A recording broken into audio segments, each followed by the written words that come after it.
प्रदेश कांग्रेस अध्यक्ष मोहन मरकाम ने आज प्रदेश कांग्रेस मुख्यालय राजीव भवन में पत्रकार वार्ता को संबोधित करते हुए कहा कि हम इस पत्रकार वार्ता के माध्यम से स्पष्ट कर देना चाहते हैं एक भ्रम जो भारतीय जनता पार्टी के द्वारा फैलाने की कोशिश की जा रही है। उसमें साफ कर देना चाहते हैं कि छत्तीसगढ़ में किसी भी प्रकार के शांतिपूर्ण संवैधानिक धरना, प्रदर्शन, आंदोलन, धार्मिक आयोजन में रोक नहीं लगाया गया है। इस संबंध में भाजपा भ्रम और झूठ फैला रही है जो पूरी तरह से मिथ्या और भ्रामक है।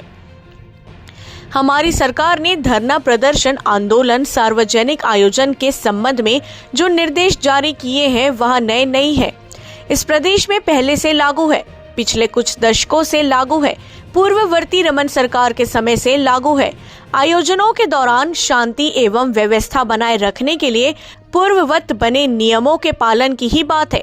इस निर्देश में है जो नियम भारतीय जनता पार्टी के शासन काल में लागू थे और जिसका 15 साल तक स्वयं भाजपा की रमन सरकार कड़ाई से पालन करवाती रही, उन्हीं नियमों के संबंध में जारी किए गए निर्देश अलोकतांत्रिक कैसे हो गए? दरअसल भारतीय जनता पार्टी का चरित्र अलोकतांत्रिक हो गया है। संस्थानों की अवहेलना करते करते भाजपा अब नियमों कानूनों की व्याख्या भी अपनी सुविधा के अनुसार करने लगी है।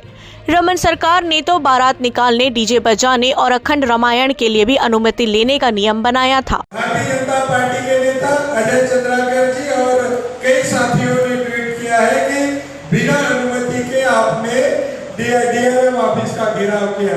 हमने विधिवत उसकी अनुमति ली है। 25/4/2022 को बकायदा हमारे जिलाध्यक्ष गिरीश दुबे ने हमने पहले ही कहा था कि बिना अनुमति के हम धरना प्रदर्शन नहीं करेंगे, क्योंकि हमारी सरकार ने नियम बनाई है तो हम विधिवत अनुमति के साथ जाएंगे और उसकी विधिवत अनुमति के साथ ही हमने धरना प्रदर्शन किया है।